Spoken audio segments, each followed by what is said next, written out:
Larry's branch line has a very interesting history.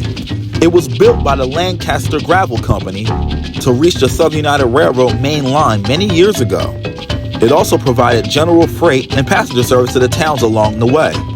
Years later, when the mine scaled back operations, they sought out to abandon the railroad line, but there was outcry from the citizens along it. They didn't want to lose their freight, passenger, and mail service.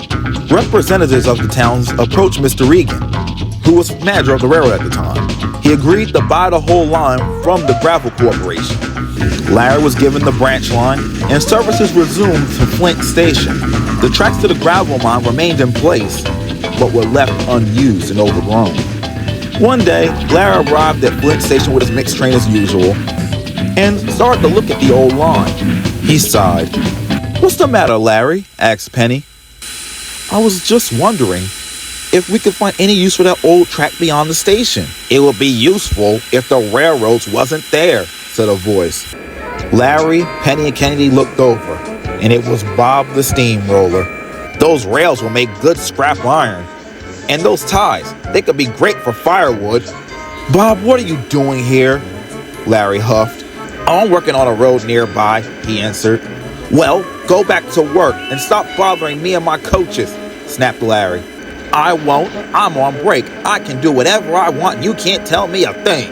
"Actually," he continued, "it's strange you brought up that old line." "Why?" asked Larry, beginning to lose his patience. "Some bicycle group wants to turn it into a trail. That means ripping up the rails and putting down asphalt. I might get assigned to the job. I hope I do. It'd be lovely to rip up rails." "They can't do that," gasped Larry. "There's probably still some use for that stretch of roadbed." "Well, we'll see what happens when the trail people meet with Caldwell in a couple of weeks," Bob said cheekily and whirled away. "Don't listen to him, Larry," Kennedy reassured. "Those tracks can find use again for trains." "I hope so," sighed Larry. "I don't want to see it turned into a trail." The next morning, bright and early, before the sun had even come up, Larry was on his way to Otisville Station. Miss Caldwell had asked him to go to the Newcastle Central Railroad to help out for a while.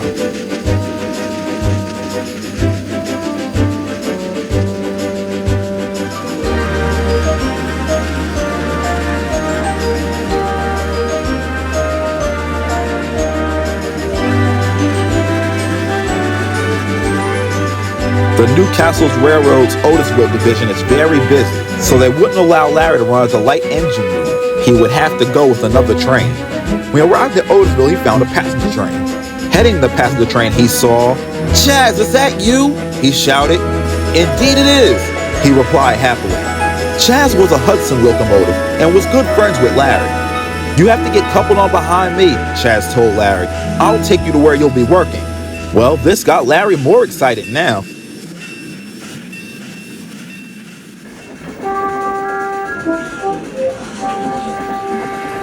Larry was soon coupled behind Chaz and they set off down the main line. Chaz pulled very fast passenger trains, so Larry was finding it almost hard to keep up.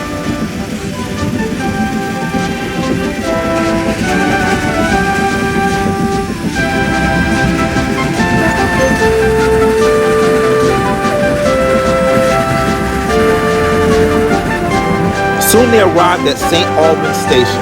A Mikado locomotive named Alexis was waiting there. When she noticed Larry, she got very excited. "Larry, you're gonna be the one to help me." "This is incredible," Larry chirped. "2 surprises in one day." Larry was uncoupled and pulled into the yard. "What do you need me to do?" he asked Alexis. "Well, I'm gonna help Chaz up the hill. You can take my next branch line train. It's over there." "I'll get right on it," Larry said confidently. Larry made his way along the branch line. He approached an industrial park and noticed a lot of narrow-gauge locomotives and rolling stock just sitting there. He then noticed that some of the engines were in steam. "This is strange," he wondered to himself. "This must be some industrial railroad." Larry asked his driver to stop next to them. "Hello," he called. The engines looked up. They were used to Alexis and Chaz, but had never seen Larry before. "Hello," said one of the engines. "I'm Edgar." "I'm Levy." "I'm Purvis." "I'm Reggie." "I'm Big Elijah." And I'm Spike. What are you all doing here? Asked Larry. We used to work on our own railroad, explained Purvis. Until it shut down. Our whole railroad was purchased by a scrapper, but we were lucky because he likes engines. He sold 2 of our tank engines that worked in the mines to amusement parks and moved the rest of us here with some of our rolling stock. He's trying to find a place for us to run. I know the perfect place, piped up Larry. It's called the Denville and Western Railroad. They're narrow gauge too. I'm pretty sure Mr. Mark could find some work for you guys. Larry, said Big Elijah, we've already looked into that. So then what's the issue? Asked Larry. You're narrow gauge, they're narrow gauge. I don't see the problem. They're 36-inch gauge, explained Levy. We're just 30-inch. Oh, said Larry. I see. I hope they find a place for us to run soon, said Reggie. Time is running out. They want to put a warehouse where we sit.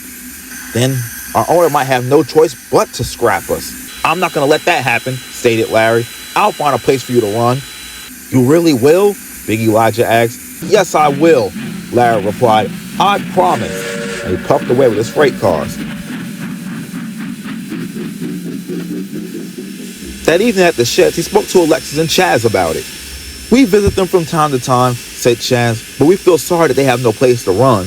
I suppose they told you about the warehouse too? Asked Alexis. Yes, they did, sighed Larry. I would hate to see them go to the scrapyard. They survived so much. A switch engine then passed over the turntable with 2 hopper cars loaded with gravel. Larry then began to think. That's it, he shouted. That's it. I know where they can run again. Chaz and Alexis looked at Larry. There's an unused part of my branch line. They could have that re-gauged, and they could run on it as a tourist line. I'm pretty sure my manager, Miss Caldwell, would agree to it. We never considered a tourist line, Chaz said. That's a great idea. Larry worked on the Newcastle Central for several more days. He helped Alexis in the yard, helped out on the branch line, and even helped Chaz up the hill once with his passenger train.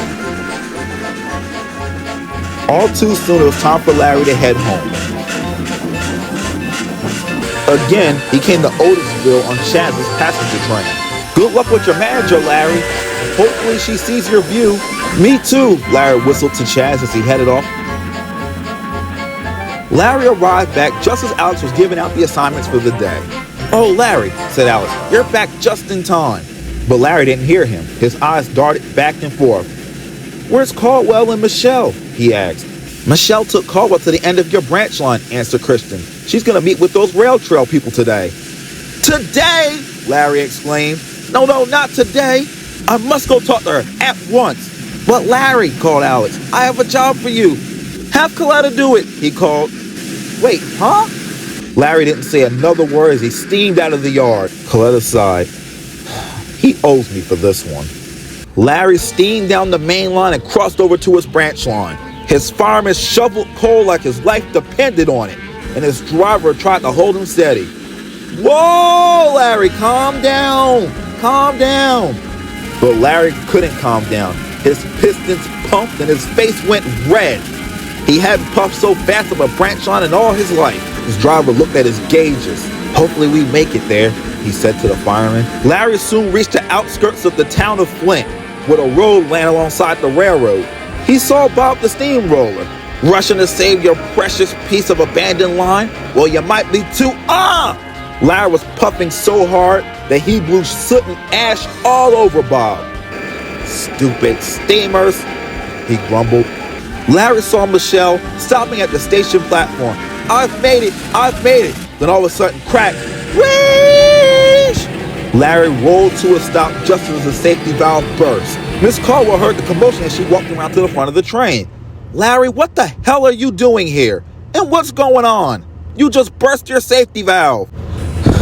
Man, there's something I have to tell you. Well, make it quick, Larry, said Miss Caldwell, already losing patience. I have an important meeting to get to. Well, that's what it's about, he answered. He then began to explain to Miss Caldwell all about the 30-inch gauge locomotives. You know what, Larry? That's a great idea. It is? Yes. I'm going to tell the trail people that they can't put a trail there. I have found use for the old line. thank you. Miss Caldwell was as good as her word. She attended the meeting and turned down a proposal for the trail. She reboarded the train, and Michelle coupled up to the other end of the coach, and then coupled on to Larry, who was now going to be in need of repairs. News soon reached Alexis and Chaz. "He's done it! He's done it!" cheered Chaz. "Wait till we tell the little engines," added Alexis. After both had just finished their job, they went to talk to the small engines. "He kept his promise," said Reggie. "What a wonderful engine Larry is." As Larry sat in the shop waiting for a safety valve to be mended, he thought about his new little friends and couldn't wait to help get their new home ready.